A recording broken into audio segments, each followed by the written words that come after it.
বোন, আপনি কি খ্রিস্টান? দুঃখিত, আপনি কি অমুসলিম নাকি মুসলিম? অমুসলিম। অমুসলিম? আমি খ্রিস্টান। খ্রিস্টান, হ্যাঁ বলুন। আমার নাম এন্না। আমি একজন প্রাইভেট কর্মচারী। আমি যা জিজ্ঞাসা করতে চাই তা হলো ইসলাম ধর্মের শিক্ষা সম্পর্কে আমার একটি সন্দেহ আছে। 5 ওয়াক্ত সালাতের বিষয়ে আমি সম্পূর্ণরূপে একমত। এটি সত্যিই আমাদের শৃঙ্খলাবদ্ধ করার জন্য, এবং আমার মতে এটি কিছুটা কঠিনও বটে, কিন্তু এটি ভালো। দ্বিতীয়ত, রমজান মাসে 30 দিন রোজা রাখাকেও আমি খুব ভালো বলে মনে করি। যে বিষয়টি আমাকে সন্দেহে ফেলে তা হলো বহুবিবাহ। আমার মতে বহুবিবাহ আমাদের মতো নারীদের জন্য অত্যন্ত ক্ষতিকর।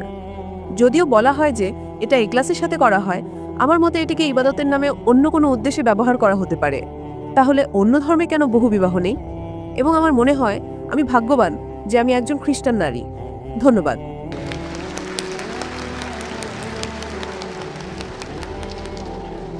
আমি যদি প্রশ্নটি সঠিকভাবে শুনে থাকি, তাহলে বোনের প্রশ্ন হলো, তিনি ইসলামের বহুবিবাহ প্রথার সাথে একমত নন। হ্যাঁ। অন্য ধর্মে বহুবিবাহ নেই, তিনি এটাই বলেছেন, তাই তো? হ্যাঁ। বোন, প্রথমে আপনাকে বলি, এই পৃথিবীতে এমন কোনো ধর্মগ্রন্থ নেই যা শুধুমাত্র একজনকে বিয়ে করার কথা বলে, একমাত্র কোরআন ছাড়া। আপনি একজন খ্রিস্টান, আপনি বাইবেলের যে কোনো একটা শ্লোক দেখান যেখানে শুধু একজনকে বিয়ে করার কথা বলা হয়েছে। বাইবেলে এমন কিছু নেই। এই পৃথিবীতে কোরআন ছাড়া আর কোনো ধর্মগ্রন্থ নেই যেখানে শুধুমাত্র একজনকে বিয়ে করার কথা বলা হয়েছে, একমাত্র কোরআন ছাড়া। আপনি বাইবেল পড়ুন, বাইবেলের কোথাও বলা নেই যে আপনার কেবল একজন স্ত্রীকে বিয়ে করা উচিত। আপনি কি দেখাতে পারবেন বোন? আমি শুধু এটাই জানি যে ঈশ্বর যাকে একত্রিত করেছেন, মানুষ যেন তাকে বিচ্ছিন্ন না করে মৃত্যু ছাড়া। শুধু এটুকুই। আমাকে তথ্যসূত্র দিন, বয়ান দেবেন না, প্রমাণ দিন, অধ্যায় নাম্বার, শ্লোক নাম্বার। আমি যেমন বলি, এফিসিয়েন্স অধ্যায় 5 শ্লোক 18 মদ্যপান করো না, প্রভাব অধ্যায় 24 শ্লোক 1। আমাকে তথ্যসূত্র দিন, ব্যাস, বয়ান দেবেন না। বাইবেলের একটি মাত্র শ্লোক দেখান যেখানে বলা আছে কেবল একজন নারীকে বিয়ে করতে হবে। যদি জানেন বলুন, যদি না জানেন বলুন যে আপনি জানেন না, বয়ান দেবেন না। ঠিক আছে। বোন, আমি বাইবেলের একজন ছাত্র। পৃথিবীতে এমন কোনো হিন্দু ধর্মগ্রন্থ নেই, কোনো বেদ বা ভাগবত গীতার কোথাও বলা নেই যে কেবল একজনকে বিয়ে করতে হবে। পৃথিবীর বুকে একমাত্র ধর্মগ্রন্থ যা কেবলমাত্র একজনকে বিয়ে করার কথা বলে তা হলো কোরআন। আমি আপনাকে বহুবিবাহের উত্তর দেব। প্রথমে আপনাকে আমি সংশোধন করতে চাই। এখন আমি আপনার মূল প্রশ্নে আসছি। বোন, আপনি স্ক্রিনে দেখতে পারেন, অনুবাদ স্ক্রিনে দেখাবে। প্রথমত কোরআন সূরা নিসায় অধ্যায় 4 আয়াত 3 বলছে, তোমরা তোমাদের পছন্দের নারীদের বিয়ে করতে পারো 2, 3 বা 4 জনকে, কিন্তু যদি তোমরা ন্যায় বিচার করতে না পারো তবে কেবল একজনকে বিয়ে করো। এই বাক্যটি যে যদি ন্যায় বিচার করতে না পারো তবে কেবল একজনকে বিয়ে করো, এটি শুধুমাত্র বোন, আপনি কি স্ক্রিনটা পড়তে পারছেন? ওনাকে বলুন কথা না বলতে, ওনাকে বলুন স্ক্রিনটি পড়তে। বোন, আপনি যদি ইংরেজি বুঝেন আমাকে সরাসরি শুনেন, যদি না বুঝেন দয়া করে স্ক্রিনে দেখুন। কেন আপনি অন্যদের সাথে কথা বলছেন, এর যুক্তি কি? আমাকে দেখবেন না, স্ক্রিনে দেখুন, আমি স্ক্রিনেও আছি। হ্যাঁ, অনুবাদ তো চলছে, তাই না? অনুবাদ কি ঠিক আছে? সঠিক। Hope the translator is doing a good job, huh? So sister, don't talk with the other sister. She will not give the answer. I'm here. Okay? তো এখন বহুবিবাহ নিয়ে আপনার প্রশ্নের উত্তরে আসি। ঠিক আছে। যদি আপনি ধর্মগ্রন্থ পড়েন, যদি আপনি হিন্দু ধর্মগ্রন্থ পড়েন, হিন্দু ধর্মগ্রন্থের রামায়ণে শ্রীরামের পিতা রাজা দশরথের কথা পড়লে দেখবেন তার একাধিক স্ত্রী ছিল। যদি আপনি মহাভারত পড়েন, বোন স্ক্রিনে দেখুন, হ্যাঁ, হ্যাঁ। যদি মহাভারত পড়েন, শ্রীকৃষ্ণের কতজন স্ত্রী ছিল? 2 জন, 4 জন, 100, 1000, 16,108 জন স্ত্রী ছিল। শ্রীকৃষ্ণের 16,108 জন স্ত্রী ছিল, তাহলে মুসলমানরা সর্বোচ্চ 4 জন রাখতে পারবে না কেন? যদি আপনি বাইবেল পড়েন, বাইবেল অনুসারে আব্রাহামের 3 জন স্ত্রী ছিল, সলোমনের 700 জন স্ত্রী ছিল। বোন, আপনি কি খ্রিস্টান? তিনি খ্রিস্টান। হ্যাঁ। সলোমনের 700 জন স্ত্রী ছিল, আব্রাহামের 3 জন স্ত্রী ছিল। বাইবেলের কোথাও বলা নেই কেবল একজনকে বিয়ে করার কথা, কোথাও নেই। কিন্তু কোরআন বলছে সূরা নিসা অধ্যায় নম্বর 4 আয়াত নম্বর 3, তোমাদের পছন্দের নারীদের বিয়ে করো 2, 3 বা 4 জনকে, কিন্তু যদি ন্যায় বিচার করতে না পারো তবে কেবল একজনকেই বিয়ে করো। ইসলামের এই বিধানের যৌক্তিক কারণ কি? আপনাকে একটা কথা বলি, ইসলামে বহুবিবাহ বাধ্যতামূলক নয়। এটা বাধ্যতামূলক নয় যে আপনাকে একাধিক বিয়ে করতেই হবে। It is mubah, optional. বাধ্যতামূলক নয়, কিন্তু যদি আপনি একাধিক বিয়ে করেন এবং ন্যায় বিচার করতে না পারেন তবে আপনি সমস্যায় পড়বেন। ঠিক। তাই আপনি যদি একাধিক বিয়ে করতে পারেন, কিন্তু আপনাকে আপনার স্ত্রীদের মধ্যে ন্যায়পরায়ণ হতে হবে। কি কারণে ইসলাম কিছু পুরুষকে একাধিক স্ত্রী রাখার অনুমতি দিয়েছে? আজকের বিজ্ঞান আমাদের বলে যে প্রাকৃতিকভাবে পুরুষ এবং নারী প্রায় সমান অনুপাতে জন্মগ্রহণ করে, কিন্তু আজকের চিকিৎসা বিজ্ঞান আমাদের বলে যে শিশু পুরুষের চেয়ে শক্তিশালী, সে পুরুষের চেয়ে ভালোভাবে রোগের বিরুদ্ধে লড়তে পারে। এই কারণেই শৈশবে শিশুকন্যাদের তুলনায় পুরুষ শিশুদের মধ্যে মৃত্যুর হার বেশি। প্রথমে আপনাকে বলি যে আপনি পুরো পৃথিবী দেখছেন, আজ যদি আপনি বিশ্লেষণ করেন তবে দেখবেন শুধুমাত্র নিউ ইয়র্কেই পুরুষের চেয়ে 10 লক্ষেরও বেশি নারী রয়েছে। শুধুমাত্র মার্কিন যুক্তরাষ্ট্রে পুরুষের চেয়ে 40 লক্ষেরও বেশি নারী রয়েছে। শুধুমাত্র রাশিয়াতেই 1 কোটিরও বেশি নারী রয়েছে। তাই আল্লাহ সুবহানাহু ওয়া তাআলা জানেন যে সারা বিশ্বে পুরুষের চেয়ে কত লক্ষ নারী বেশি। তাই যদি আপনি আজ বিশ্লেষণ করেন, হ্যাঁ, এমনকি যদি আমি আপনার সঙ্গে একমত হই যে একজন পুরুষের একজন নারীকে বিয়ে করা উচিত, If one man should marry one woman, if I agree with you, তাহলেও নিউ ইয়র্কে 40 লক্ষের বেশি নারী থাকবে যারা পুরুষ সঙ্গী খুঁজে পাবে না। আপনি যদি আজ বিশ্লেষণ করেন, if you analyze today, চিকিৎসা বিজ্ঞানের দিক থেকে একজন শিশুকন্যা শিশুপুত্রের চেয়ে সুস্থ এবং সবল। জীবন চলার পথে যুদ্ধ, দুর্ঘটনা, মদ্যপানের কারণে যে মৃত্যুগুলো হয় তাতে নারীদের তুলনায় বেশি পুরুষ মারা যায়। ঠিক।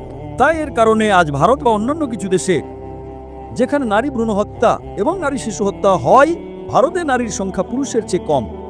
কেন? কারণ রিপোর্ট অনুযায়ী প্রতি বছর 10 লক্ষেরও বেশি ভ্রূণকে গর্ভপাত করানো হয় যখন জানা যায় যে তারা নারী। তামিলনাড়ু সরকারি হসপিটালের রিপোর্ট অনুযায়ী প্রতি 10 জন জীবন্ত জন্মগ্রহণকারী শিশুকন্যার মধ্যে 4 জনকে হত্যা করা হয়। এর কারণে ভারত এবং অন্যান্য কিছু দেশে নারী জনসংখ্যা কম। কিন্তু যদি আমরা এই শিশুকন্যা হত্যা, এই ভ্রূণ হত্যা বন্ধ করি, তাহলে ভারতেও নারী জনসংখ্যা পুরুষ জনসংখ্যার চেয়ে বেশি হয়ে যাবে। তাই ভারতে এবং অন্যান্য কিছু দেশে বিশ্বের এই মন্দ প্রথার কারণে নারী জনসংখ্যা কম। কিন্তু যদি আপনি নারীদেরকে স্পর্শ না করেন বা হত্যা না করেন, তাহলে ইন্ডিয়ায় পুরুষ জনসংখ্যা নারী জনসংখ্যার চেয়ে কম হয়ে যাবে। তাই আমি আপনাকে প্রশ্ন করছি বোন, হ্যাঁ, যদি আমি আপনার সাথে একমত হই যে প্রত্যেক নারীর কেবল একজন পুরুষকে বিয়ে করা উচিত, শুধুমাত্র নিউ ইয়র্কে 10 লক্ষেরও বেশি নারী থাকবে, শুধুমাত্র আমেরিকা যুক্তরাষ্ট্রে 40 লক্ষেরও বেশি নারী থাকবে, শুধুমাত্র রাশিয়াতেই 1 কোটিরও বেশি নারী থাকবে। যদি একজন পুরুষ একজন নারীকে বিয়ে করে, তাহলে রাশিয়ার এই অতিরিক্ত 1 কোটি নারীর কি হবে? আমেরিকা যুক্তরাষ্ট্রের অতিরিক্ত 40 লক্ষ নারীর কি হবে? তাদের জন্য কি বিকল্প আছে? দুটো বিকল্প। তারা হয়তো এমন একজন পুরুষকে বিয়ে করবে যার ইতিমধ্যে একজন স্ত্রী আছে, অথবা তারা গণসম্পত্তি হয়ে যাবে। গণসম্পত্তি কত কঠিন একটি শব্দ, এটাই সবচেয়ে মার্জিত শব্দ যা আমি ব্যবহার করতে পারি বোন। তাই তার জন্য একমাত্র বিকল্প হলো সে হয়তো এমন একজন পুরুষকে বিয়ে করবে যার ইতিমধ্যে একজন স্ত্রী আছে, অথবা সে গণসম্পত্তি হয়ে যাবে। আমেরিকায় গণসম্পত্তি একটা সাধারণ ব্যাপার, খুবই সাধারণ। গড়ে একজন আমেরিকান পুরুষ একজন নারীকে বিয়ে করার আগে 8 জন ভিন্ন নারীর সাথে যৌন সম্পর্ক স্থাপন করে। সে বিয়ে করার পরে কতজনের সাথে সই তার কোনো পরিসংখ্যান নেই। তাই আমেরিকায় প্রেমিকা থাকাটা সাধারণ ব্যাপার। 2 জন, 5 জন, 10 জন, 20 জন, 30 জন, একাধিক আইনগত স্ত্রী রাখাটা গ্রহণযোগ্য নয়। কেন? এটা তাদের হজম হয় না। আমি জানি যে কোনো নারী তার স্বামীকে ভাগ করে নিতে চাইবে না, আমি এর সাথে একমত। কিন্তু যে কোনো ইসলামিক নারী যে উপলব্ধি করে যে তার আরেকজন বোন স্বামী খুঁজে পাচ্ছে না, সে তার বোনকে রক্ষা করার জন্য নিজের স্বামীকে ভাগ করে নিতে আপত্তি করবে না। তাই ইসলামে নারীদের রক্ষা করার জন্য কিছু পুরুষকে একাধিক স্ত্রী রাখার অনুমতি দেওয়া হয়েছে, অন্যথায় নারীরা শালীনভাবে জীবনযাপন করতে পারবে না। দেখেন, আজ ওয়েস্টার্ন কালচার যা নারীর অধিকার এবং নারী স্বাধীনতার কথা বলে, সেটা আসলে তার ভরণ পোষণ, তার ইজ্জতের অবমাননা এবং তার আত্মার অবক্ষয়ের একটি ছদ্মবেশ ছড়া, আর কিছুই না। শিল্প এবং সংস্কৃতির নামে তারা কি করছে? তারা আমাদের মায়েদের বিক্রি করছে, আমাদের কন্যাদের বিক্রি করছে। তাই ইসলাম নারীকে রক্ষা করে, এবং হিজাবের পাশাপাশি একটি কারণ হলো কিছু পুরুষকে একাধিক স্ত্রী রাখার অনুমতি দেয় যাতে করে তারা নারীদের রক্ষা করতে পারে। তাই ইসলাম কিছু পুরুষকে একাধিক স্ত্রী বিয়ে করার অনুমতি দিয়েছে যাতে তারা নারীদের রক্ষা করতে পারে। এবং আরো বিস্তারিত উত্তরের জন্য আপনি আমার ভিডিও ক্যাসেট ইসলামের নারীর অধিকার আধুনিকতার নাকি সেকেলে দেখতে পারেন। আশা করি এটা আপনার প্রশ্নের উত্তর বোন। আপনাকে অনেক ধন্যবাদ। শুভ সন্ধ্যা ডক্টর জাকির, আমার নাম শাহ, আমি মনোবিজ্ঞানের ছাত্রী।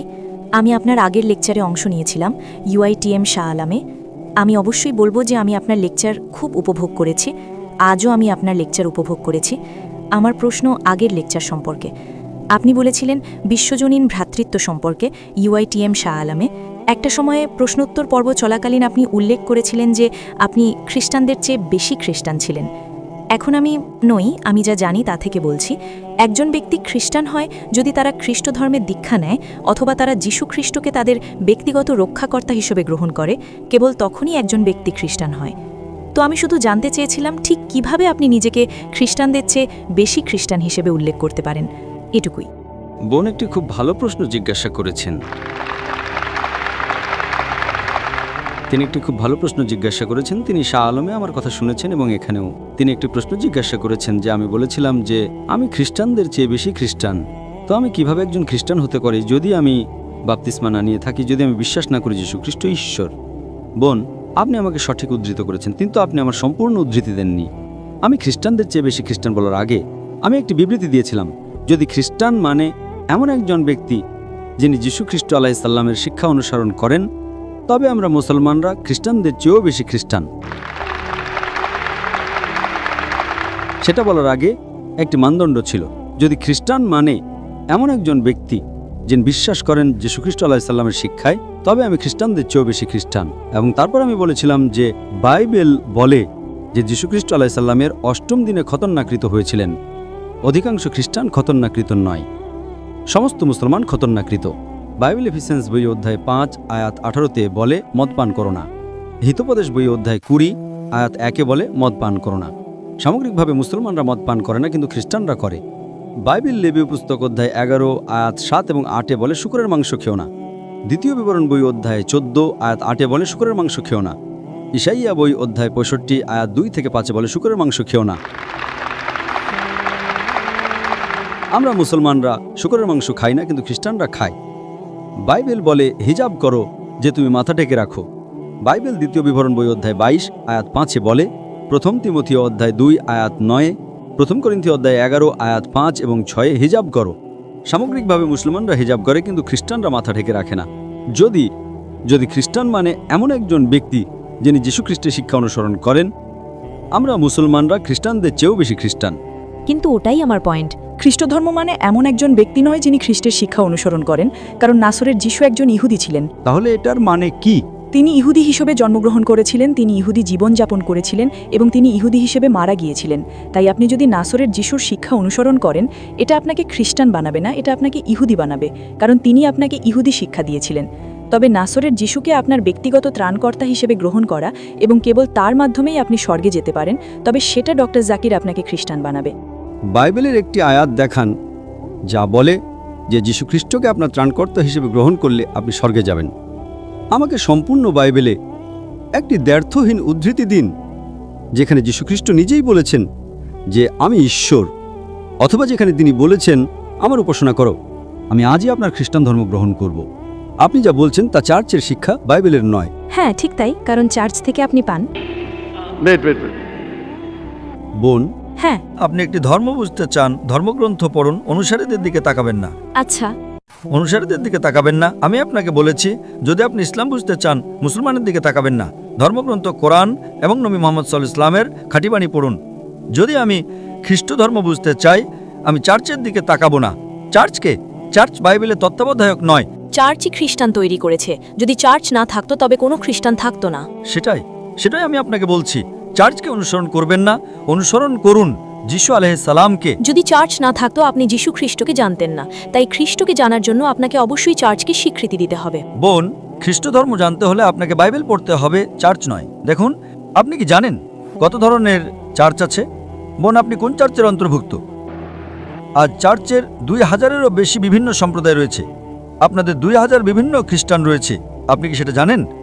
Baptist, Seventh-day Adventist, Jehovah's Witness.